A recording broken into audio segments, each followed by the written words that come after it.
अलग विषय है, लेकिन समाप्त होने ही वाला है।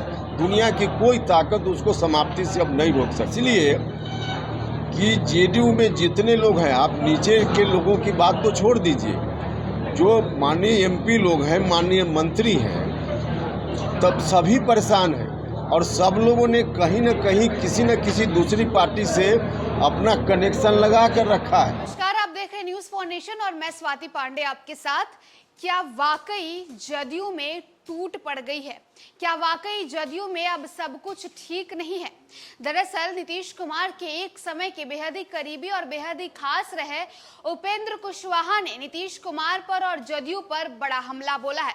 उपेंद्र कुशवाहा ने जब से नीतीश कुमार से अपना साथ छोड़ा है, जब से उन्होंने अपनी नई पार्टी यानी रालोजद बना ली है, तब से वो लगातार नीतीश कुमार पर हमलावर होते नजर आते हैं, जदयू पर निशाना साधते हैं। इतना ही नहीं, बिहार सरकार की तमाम नीतियों पर भी उन्होंने सवाल खड़ा किया है। अब जो है उपेंद्र कुशवाहा रोहतास पहुंचते हैं, जहां से उन्होंने कहा है कि जदयू के तमाम कई ऐसे नेता, कई ऐसे लोग हैं जो हमसे जुड़े हुए हैं, जो हमसे मिले हुए हैं, और वो दिन दूर नहीं जिस दिन जदयू टूट जाएगी, नीतीश कुमार बस देखते रह जाएंगे। दरअसल खबर आती है कि जदयू में नीतीश कुमार के बेहद ही खास मंत्री यानी बिहार सरकार के भवन निर्माण मंत्री अशोक चौधरी और इतना ही नहीं ललन सिंह यानी जदयू के राष्ट्रीय अध्यक्ष ललन सिंह के बीच जो है बहस होती है और नीतीश कुमार के सामने ये बहस होती है और नीतीश कुमार वहां से उठकर चले जाते हैं। हालांकि इन तमाम बयानों पर अशोक चौधरी ने तो उल्टा मीडिया के ऊपर ही जो है हमला बोला। उन्होंने कहा कि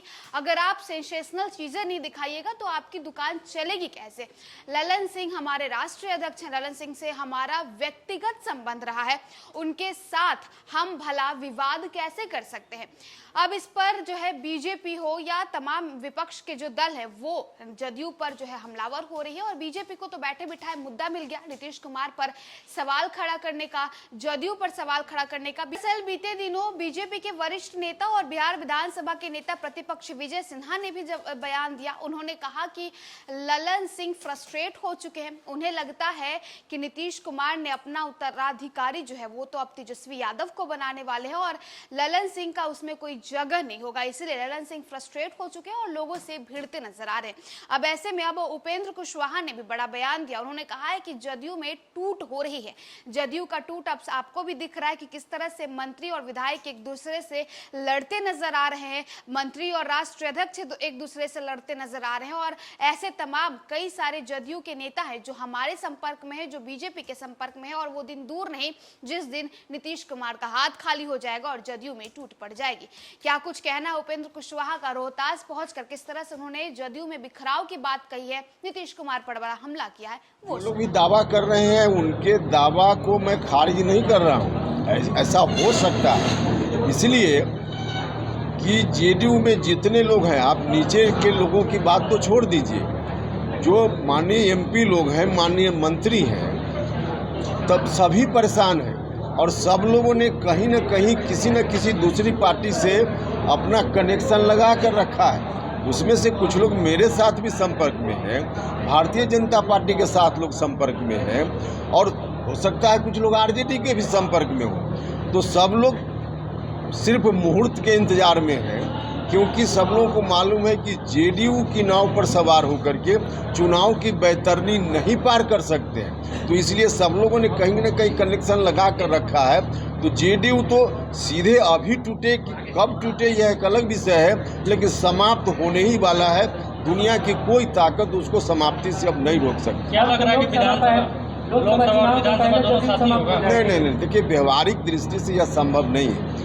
आज अगर करना भी हो तो इसके लिए संविधान में संशोधन करना पड़ेगा और उस तरह का संशोधन इतनी जल्दी संभव नहीं है, व्यवहारिक नहीं है। तो इस दृष्टि से यह सिद्धांत है बहुत अच्छा, कभी हो जाए तो इससे देश को बड़ा फायदा होगा, लेकिन अभी तत्काल इस चुनाव में यह संभव नहीं है। उससे हर पार्टी अब चुनाव की तैयारी में लग गई है। अगले साल लोकसभा का चुनाव होना है, लेकिन उसमें भी बहुत समय नहीं है, तो स्वाभाविक रूप से तैयारी हर पार्टी कर रही है और हम भी और हमारे लोग बिहार भर में तैयारी में लगे हुए हैं। तो तैयारी तो है ही चुनाव की। इंडिया के बाद बोल रहे शामिल होने के क्या?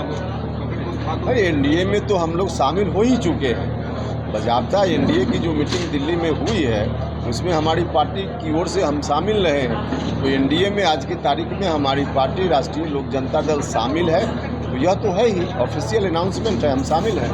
क्या लग रहा है कि गठबंधन बनी है उसमें प्रधानमंत्री नीतीश कुमार या राहुल गांधी? अरे उसमें कोई नहीं, उसमें कोई नहीं। आप देख रहे हैं ना, वहाँ जितनी पार्टी है विपक्ष के गठबंधन में उतने लोग उम्मीदवार हैं और सब लोग होना चाहते हैं। जहाँ तक नीतीश कुमार जी का मामला है तो लालू यादव जी पर उनको बड़ा भरोसा था कि लालू जी उनको आगे बढ़ाएंगे, लेकिन आज जो परिदृश्य दिख रहा है उसके अनुसार लालू जी कहीं से नीतीश जी को बढ़ाने के काम में नहीं लगे हुए हैं। लालू जी तो बार बार चाहे पटना में मीटिंग हो, मुंबई में मीटिंग हो, राहुल गांधी जी की बात करते हैं, राहुल गांधी जी को मजबूत करने की बात करते हैं। तो नीतीश जी तो आज अब तो कहीं से फैक्टर है ही नहीं, एजेंडा है ही नहीं। और सच में लालू जी अपने बेटा को मुख्यमंत्री बनाने के काम में लगे हुए हैं। नीतीश जी को आगे बढ़ाने का काम लालू जी कर ही नहीं सकते।